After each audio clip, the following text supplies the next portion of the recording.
Hello and welcome to this webinar about photo editing techniques in Corel Photo Paint, which is part of the CorelDRAW graphics suite X7. This is a photograph of myself. I look kind of shabby, rugged, whatever word you think is suitable for this. I thought it was perfect to take this photograph because I had a long week of work. It was a lot of stress, and when the week came to the end, I took a bicycle tour, came back home, was extra tired of course, and I washed my face, took my wet hands through my hair, and I got splashes of water on my t-shirt. And this is actually a perfect picture to show you how we can improve a picture like this. And I want to start by saying that the first thing that I do when I'm going to do a job like this is to do a quick analyze of what has to be done in a photograph like this. For example, if we look closer here, we'll see that there are water stains on the t-shirt, and we have to do something about that pretty quick, I think. And then the other thing we have to do is to do something about the white splashes here, well, the white reflections, which is actually water. But let's not say everything I'm going to do with the picture. Just let's start with the work, and the first thing we're going to do is to use the clone tool. So what we do is to first duplicate the background object. We'll zoom in close to the t-shirt, and now we have that selected. We'll collapse that object dockers a little bit, and then go to the clone tool. In Photo Paint X7, Corel remade the user interface in many ways, and one of them was the brush category selector. And with the clone tool, you'll see there's a lot of different clone tool and nibs assigned to each of those. So I'll pick a clone tool, which is pretty standard for me for this kind of job, is that I take the medium soft clone, and I'm going to take I hold down the shift key now and zoom in. The trick is to take a stamp or clone next to the part that you're gonna clone. I like the tapping technique. Some people like to paint with the clone tool, but that works of course, but I think it's to me it's better to use the more of the tab technique, because I can go more in details. Sometimes I do a combination of the both of course. I'm going to show you how I do this, but I'm not going to show you the whole process because this can take some time and it's going to be a long webinar. So what I'm going to do, I'm just going to stop filming this and just finish it off, and then I'll come back to you and you'll see the result of removing stains. But you get a hang of it, of course, now looking at me doing this, on how I do this. So soon I'll be back and I'll show you what we will do next. And now we're back again. Now you can see here on the t-shirt how I've removed basically all the stains from, I have from water on the t-shirt. I removed things on the collar and basically all over the t-shirt. And to just quickly show you the difference from how it looked when I started and how it looked now. So if I just remove this out of the screen for a moment and just activate and deactivate this duplicated object, and now let's move on and I'll show you a couple of other things. But this basically shows you how easy it is to use the clone tool to remove stains on a t-shirt. Now I want to show you how we can remove hair strings on the forehead and remove hair pointing in all types of directions on the side of the hair, and also how we could remove parts of the hair sticking out here, so we get a clean, nice shape. So what we're going to do is I'm creating a new object. I'm going to call that hair strings, and I'm going to use the clone tool. And this is very easy to use the clone tool because the background is pretty even, as you can see, so it will be very easy for us to start cloning away things that we don't want to have in the picture. And I'm using a solid nib for the hair on this side here because I don't want to blend the hair strings on this side here of the head, whereas I might use a softer or even another kind of brush to fix the hair strings on the forehead that I'm going to show you a little bit later. So we're just going to remove this here, and as you can see, it goes very quickly to do this. Still have to be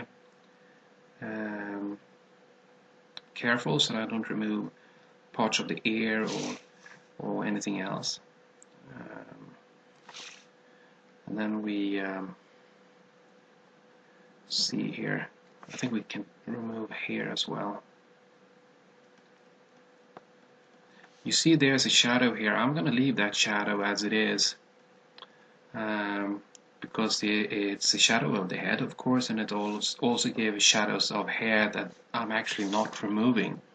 So it could look odd for the one who looked close on a photo.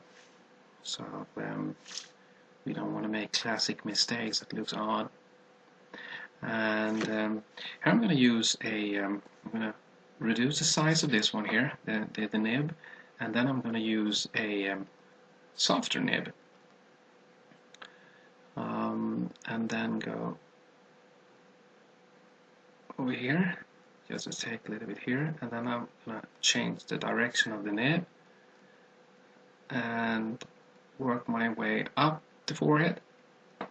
So I'm actually using my tapping technique in combo with the painting, so it goes a little bit quicker. I try, as you can see, I'm changing the direction of the nibs so they follow the shape of the underlying hair, so that we really get a proper cloning. Otherwise it might suddenly look very odd with different dots all over the place and make it even more work to remove things. We have to start repairing all the time. So so this is, as you can see, I can do a lot of detail work on this picture. I'm going to remove quite a bit, as you see, but I'm not going to remove everything because I want to show you many things during this webinar, and this is just one of them. So what you're now seeing is that I've used a solid nib and a softer and more rugged nib. And here I'm going to change direction again so I can pick up on from the underlying here. Makes it better clone. Really vanished there. Now let's see if we can do something about it here as well. Just follow the shape of the hair that goes in this direction. And picking up what's going on in the picture, analyzing also as we go. As in the beginning in the webinar, analyzing quickly, and then things happen, we're discovering new things as we work our way through this retouching work. And here we have some shadow, so we're just going to pick that up with the source of the clone and remove softly. Here's a little bit tricky because there's a lot of things happening here, but as you see, that was pretty easy as well. And then we're going to repair the ear, here we're gonna have to change the direction because otherwise we're gonna pick up the background. Made a little mistake here, as you can see, but it's we're not gonna stay too long here. And yeah, now let's zoom out and see a little bit what's going on here, and see if we have to do something else before we end this section and continue with the other stuff we're gonna do. I think that, yes, I almost forgot. I was using a solid nib here, and I saw it. If you look closely here now, it's kind of a hard edge, doesn't look that nice. So what we do here is to use the liquid smear tool. And before we use that, we're gonna make a copy of the underlying object. These two are used as a kind of an original. Yes, the main original, and this one is the one that I'm keeping as much as I can take copies of. I make a copy of that because I don't want to do anything on these if not necessarily, so I just make a copy of it here. Let's see if we can fix that. So if I made it pretty neat one copy there, and as you can see, I'm just soften and I'm trying to follow how the hair might lie, so it doesn't look too hard like that. We can take another direction. I went this direction at the beginning, and now I'm going this direction. So we just smooth things out.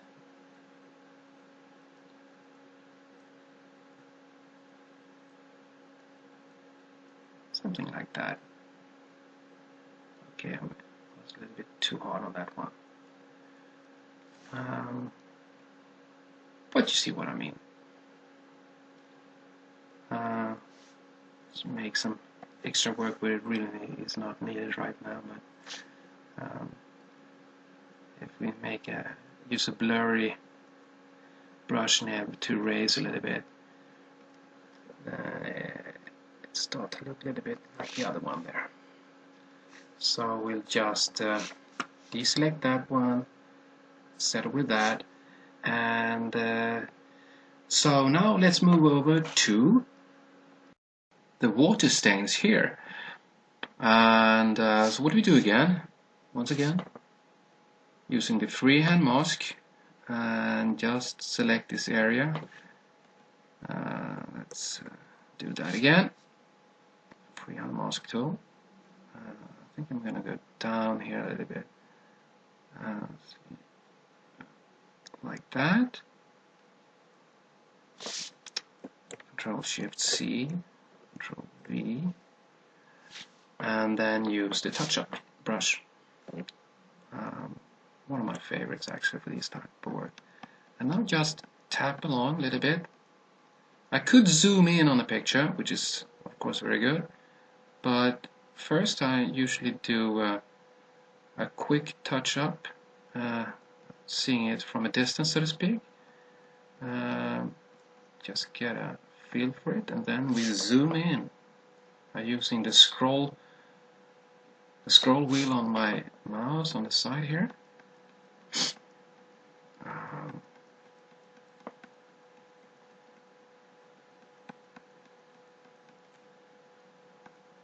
Again, I'm not painting, so to speak, I'm just tapping. I'm having not a solid nib, as you can see, either, so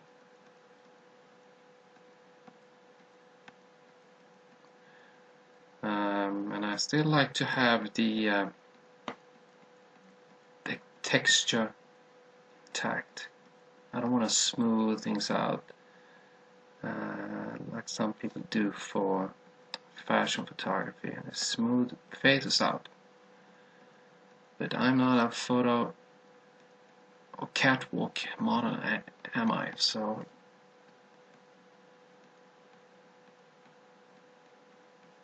basically what I'm doing is just to tap all the way here. if it would look a little bit too smooth, we can just change the opacity, the transparency of this object, and see if we can get more texture, if that is needed, so to speak. It depends on how you work and what kind of picture you have in front of you. But this one will work quite okay as it is here now. Just tap along a little bit more, so they're all small spots that makes the most reflections. They kind of stand out. Bugs me. So you can be quick. I just like to take some extra time on this one. And then also what I'm doing here is to remove these spots here. I had been in the garden, by the way, and out biking, and so felt very worn out when I came home.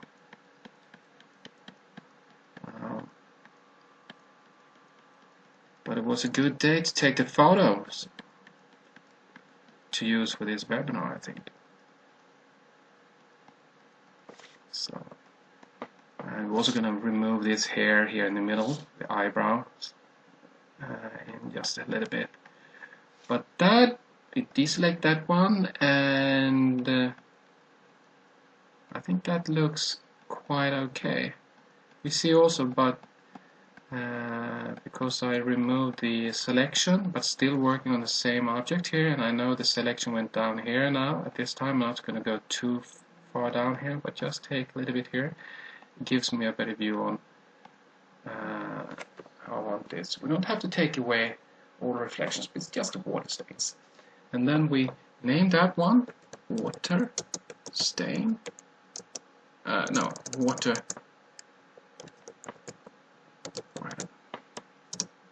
And then click Ctrl S.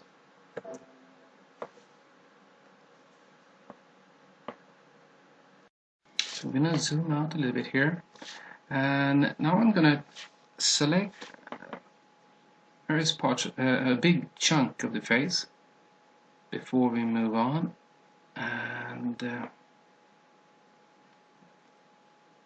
select that one, Ctrl Shift C, Ctrl V, and stay on this. We're going to use a combination of touch up and clone tool to remove various spots in this image. So start here. Oh, sorry, that was the clone tool. So we touch up that a little bit. My philosophy about this image, as I believe I said in the beginning, was not to alter myself too much, but touch up the whole thing, making me looking less tired as I was when I was taking the photograph. So that object is there, so we're going to collapse that so we see more of the screen. So as I said, I'm starting off with the touch up, and then moving on with the clone tool. You could say I could use the clone tool for everything here, but the thing is, I think I can make more quick movements on the face doing it this way than when I had the clone tool.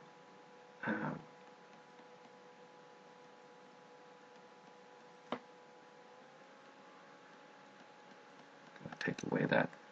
Actually shaved myself, but that's not a pimple or whatever it's called now again in English. It's actually I shaved and it started to bleed. So we're gonna remove that too. Now it's gonna just touch up. We don't have to take away. I don't want to take away too much of the wrinkles because I have wrinkles. There are not many of them, but I still do have some. But removing just so I get to look more alive, because I was really tired before I took this photo. I don't want to take too much of the spots here, but actually I can, but then I'm gonna show you how we're gonna later on. I'm gonna show you how we remove these loose bags, which is it's a good thing to know. There are different ways to do that too, and I'm gonna show you one way of doing it. But before we do that, we're just gonna touch up a little bit here and there, and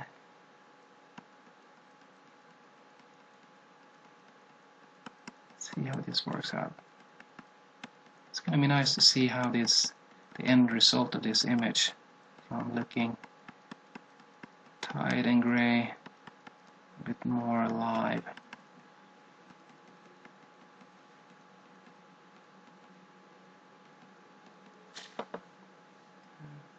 I actually have that one there. It's actually an action mark that I have there on my eye. We'll take away that just for today. A little bit, excuse me, a little bit of it. Touch up that too here. As you can see, I go back and forth. It's like when I'm doing an oil painting. I never paint one area only. I paint on various places, and that kind of builds up the whole painting. And the same works for this one. When I remove here, I see what I have to do here, and so on. So now I shifted, as you might have seen there, to the clone tool, and now we're going to remove the scar from the shaving tool this morning. And now that's gone. Let's move there.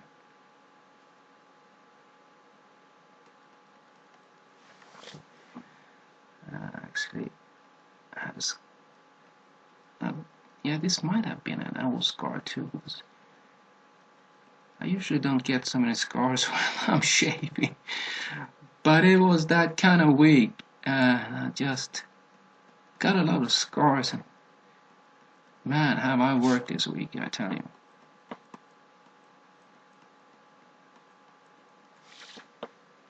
So let's see how it looks like.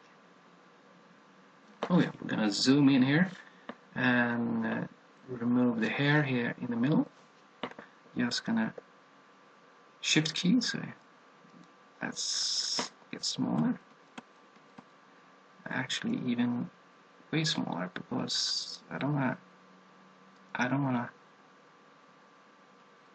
grab too much of the things next to it.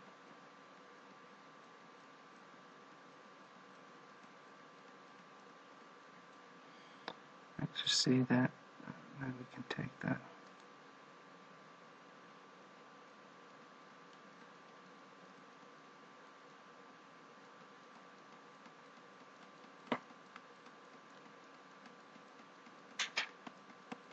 As you can see, it's the clone tool I'm using now, and not the touch up.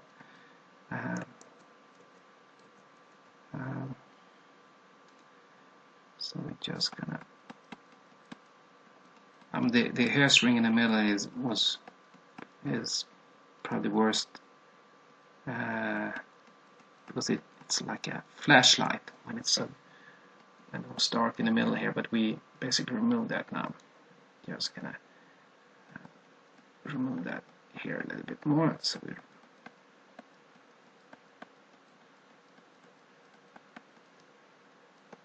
and let's remove this one too. You can also work on the eyes here. Oh, sorry. Take this hair that I noticed was here.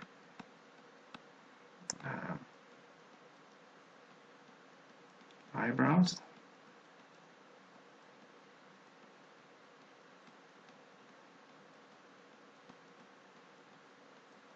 Now I'm doing a combination, which I usually don't like to do.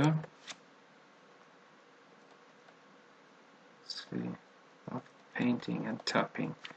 I usually feel that tapping is more my style than brushing away. So there's so much light on that one, so remove that too, because that's also, as you can see, remove that.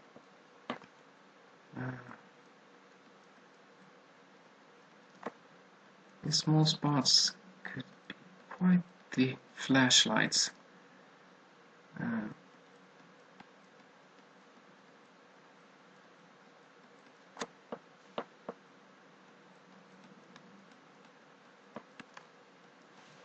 So you see how easy it is to just remove things that you don't want there. This could actually be still there. We just take it just for the key, just because we can.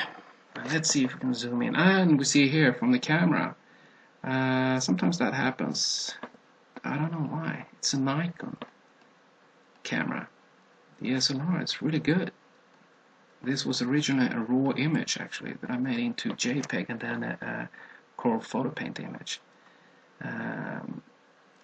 And I made it a JPEG very quickly so it didn't go up in size with this tutorial. No need to use it raw for this one in this tutorial.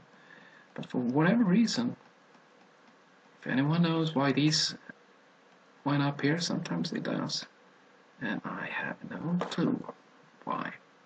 They look mysterious to me.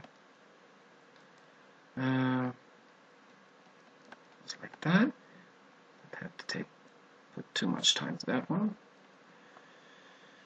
And then we'll remove some of these parts. Not too much, because something's going to happen when I'm doing the loose back work, and we don't want to take away too much reflection because it's part of making the picture. Wait, sorry.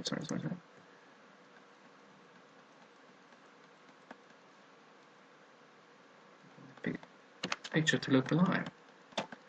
So as you see, this does take a little bit of time when you pick like me, like that, and do it a little bit quicker here now.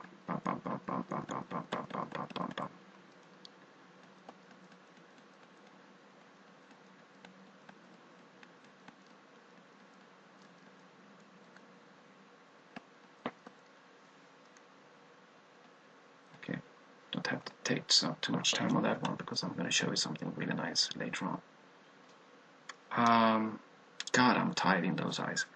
Let's see, that's pretty neat, isn't it? Let's remove a little bit more of this one here.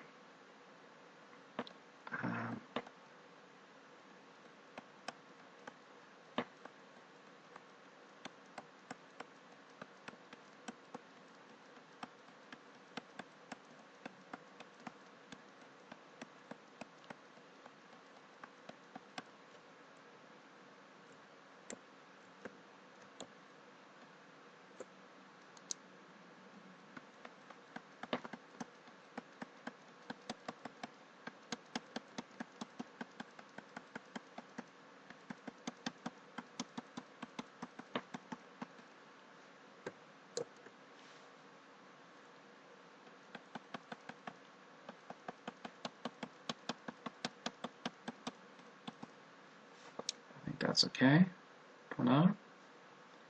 And let's see here now. Yeah, so we're going to deselect that one and we're going to name it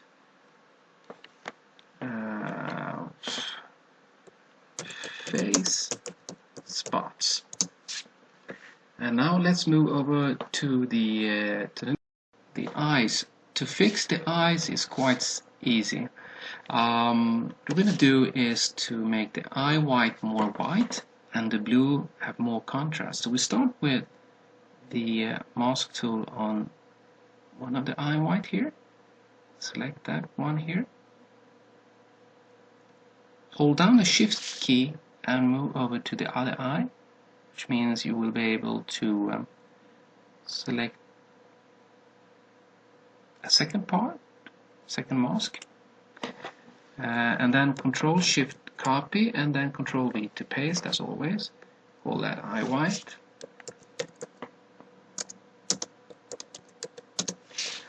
And now we're going down here and it's called lens object. So we create a new lens and we choose contrast enhancement. What this is lens object is something I use quite extensively, and it's undestructible objects. So there's a lot of image adjustment tools here that you usually find here in the image and adjust menu, but I use the undestructed one here. So to get the eyes more wide, to go back to that one, is to increase a little bit here. I can do quite a lot there, just so you see that something is happening. That's quite frantic, and this is not what we want. We want something more normal.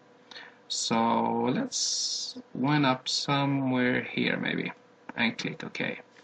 Now click over here, activate and deactivate. You'll see that they're more wide.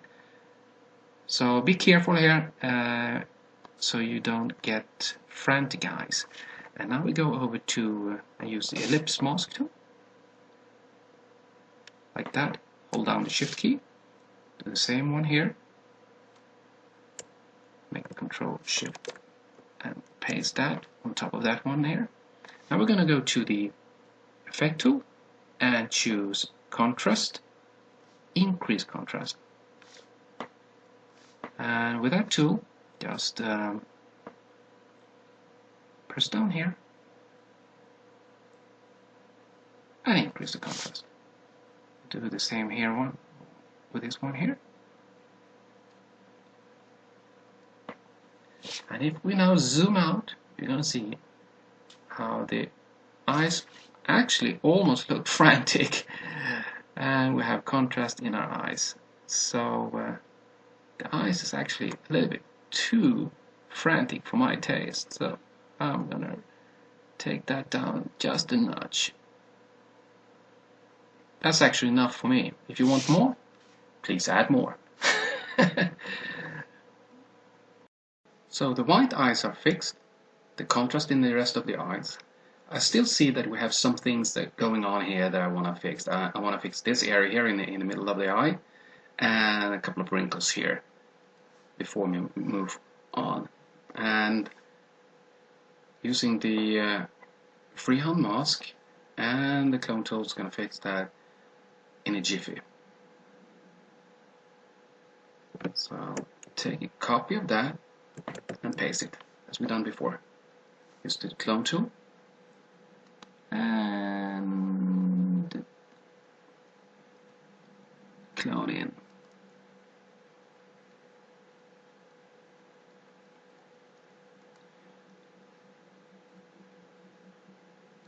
Like that.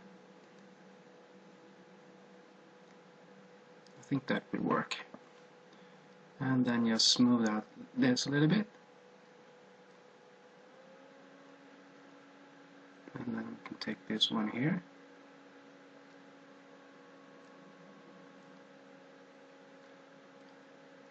Very quickly. This is fixed, as you can see. So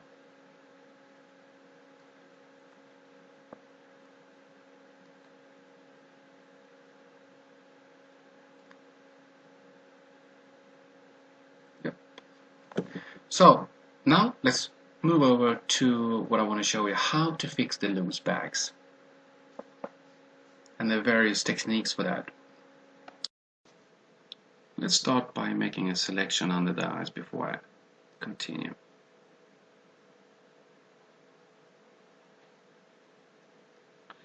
When it comes to retouching the loose bags under the eye,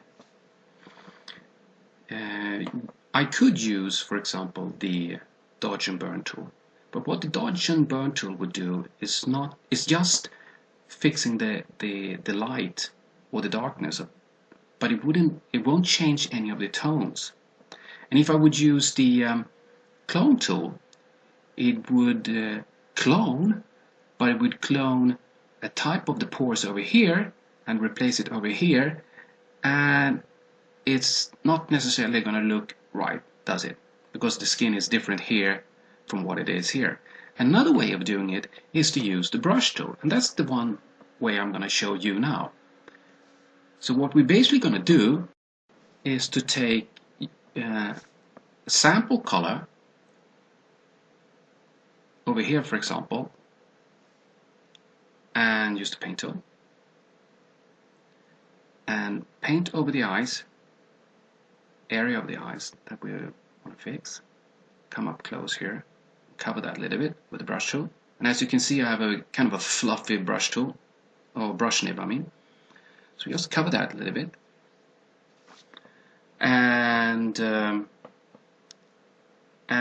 after that we just use the opacity slider and make it a little bit more transparent so the texture underneath the eye is still there. I'm going to deselect that one, and if we now activate and deactivate, we see that it makes a pretty good job on fixing the loose bags underneath.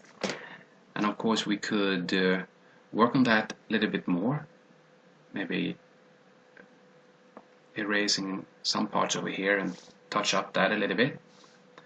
But what you see is that it covers in a different way. And if I look closer here, for example, I see that the color that I just painted here, if I just use the eraser tool, I can just, with the same kind of nib that I painted, use that as a to erase a little bit. And then of course we have to make a new selection for this eye, because the color and the tone of the color here is different from the other side, so we can't use the same color. So we have to take the pick tool again and take a color we think would work well. Try with this one. Sometimes you find the right color right away, and sometimes you have to work a little bit more to find the color that you feel suit the job best. So do it like that.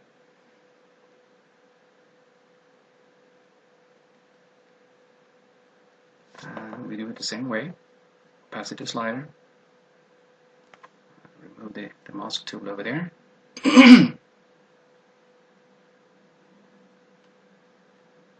And when we activate and deactivate, we see how it looks like. And then we zoom out.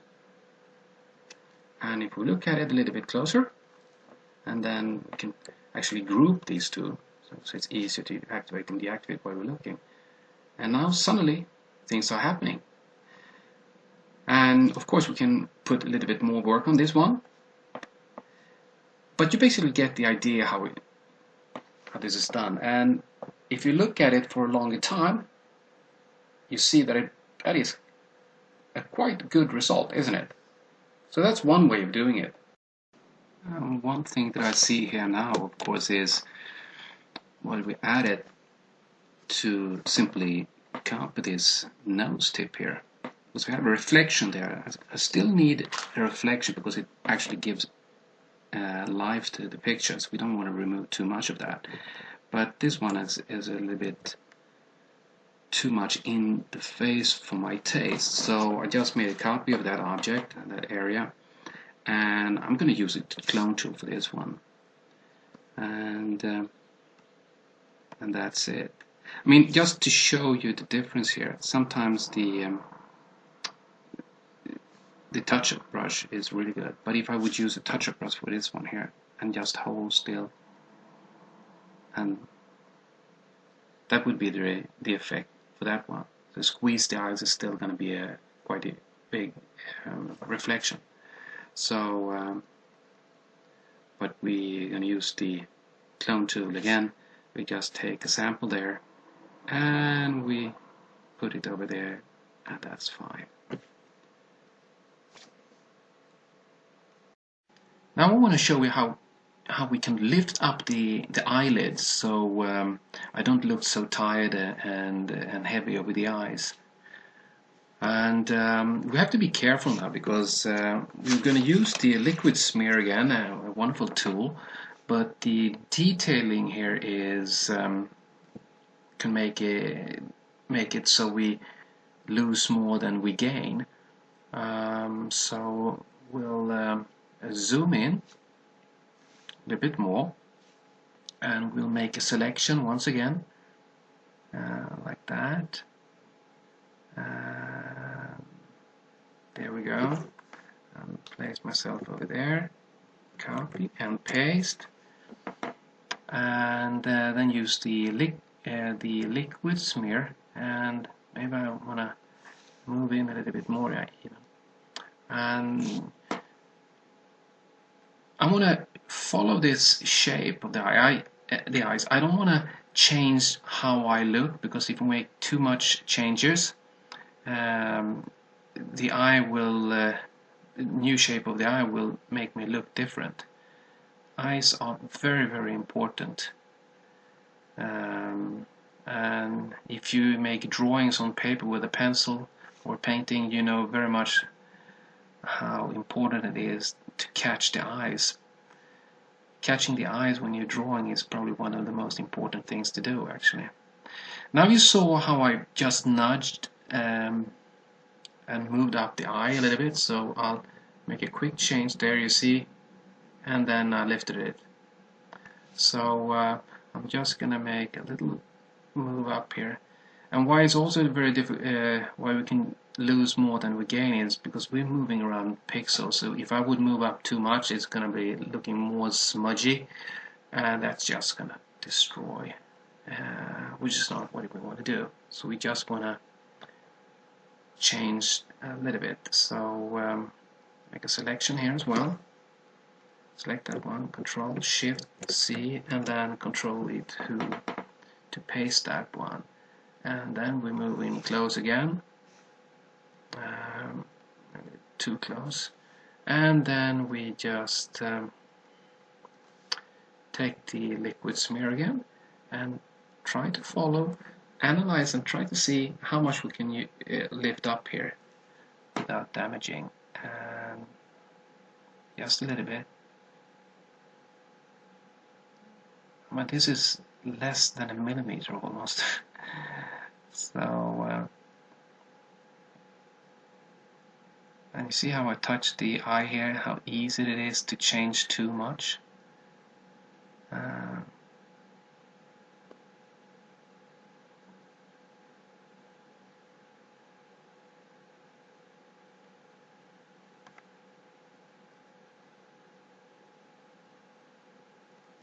Let's gonna see how that looks also.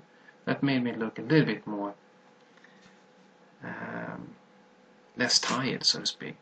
So for example, if we now would deselect this one here and select both the objects and make a new group of them, it's easier to just double check here now. So look closely. There, up and down.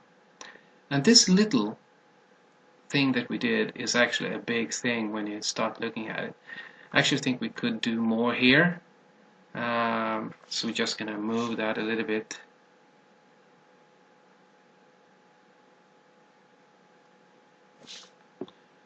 Let's see if we can. Yeah, and before we end that, we're just gonna like that. Okay, now I'm actually stupid because I'm not starting to do too much. But you see how easy it is, but that's good. So if we zoom out even more, let's see how much fresher I look now. Good, isn't it? So liquid smear. So one thing I think it's important to do now is to do something about the skin tone here, or skin color, because I need some more color in this on this face. So I'm gonna make a selection of my face, you know, the forehead up on here, and this is just to quickly show you how this could be done, and you could be more detailed here if you like, but what I want to show you is basically how this works. As I made copy and paste that selection, and then go down here again and take a new lens, non-destructive, and choose hue, saturation, and lightness. Just show you how different it could look in the face here. That's too much, isn't it? But if we go down here, somewhere here, maybe that's too much as well. Let's see if we can choose saturation plus 4. Maybe that could be okay. Maybe 3 even.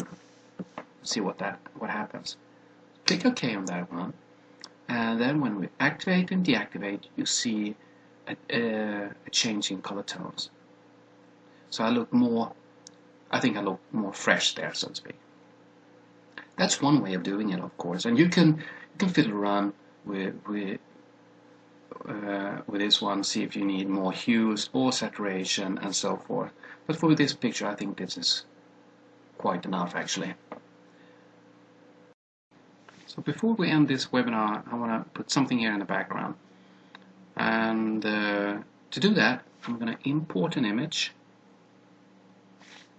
an old drawing that I made many years ago, and put that there. This picture, of course, would I go to print, is too small, but it doesn't matter because I'm just going to use it for this webinar, and it's online, so it doesn't matter. And by doing this way, I'll make a copy of this. I'll make a copy, that one, and then I'll make an easy selection. Take the brush tool, the brush tool, to go a bit closer, so we get a mask closer to the head there. And the whole thing is here, if I had more time, I would do this a little bit different, and I've written a tutorial about it when you mask around hair. That is quite good. But for this exercise, for this webinar, we'll keep it as it is. And because I copy this object over here, copy that again, go over to Edit, Paste into Selection, and there's our image. And I'll throw that other one because I only need one. I'm gonna drag the opacity a little bit. Or actually, we can wait a little bit with that one. And then I'll choose one here that I like.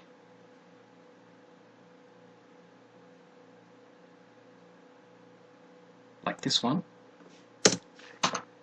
And now drag the opacity quite a bit.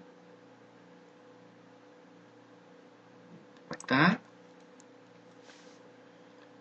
And then I'll import a texture. Let's take this one here. Like that. Sorry, something happened there. Didn't work, so we'll do it again. Import. Like that. Place yourself there. And there you have the texture. No, sorry. And we'll move that up. And then we'll drag a little bit like that. Copy that. Turn off. Edit. Paste into selection. Now go to Adjust. Replace color. Black to white. As you have previously done that. So that was very easy. And see if we can click OK there. And drag down the selection. The opacity. Just give it a feel. Drag it up there like that. Deselect. The last thing I want to do is to end this is to actually beef up the color a little bit, because I thought that was it needed some more color. And now I just want to show you a before and after image. So, and just before we end this webinar, I'm just gonna select the drawing in the background and move that a little bit, because I like this contour here in the back, and then just move this little like that, and then I'm gonna write something that I think most of us can agree on, and that is that art truly rocks. And because it's art, we need something other than Arial, and I'm going to use a type font made by an American guy in the middle of America. I like a lot of his work. This is called American Captain. And see if I'll choose anyone. I think I choose that one. Yeah. And place it like that. And then I want to have it transparent, so I drag down the opacity a little bit. Like that. I don't want it to take up too much of attention right now. Click Save. And to show you the before and after, I'm going to tile horizontally, move the Object Manager docker out of the way, and here it is. Here's the before. This is the picture I started with, and this one is the one that I finished with. I hope you see any improvement, and hopefully I look better than I did in the beginning of this one. I hope you enjoyed the webinar. I truly did, and I hope you learned some tricks. My name is Stefan Lindblad, and hope you have a nice day. Thank you.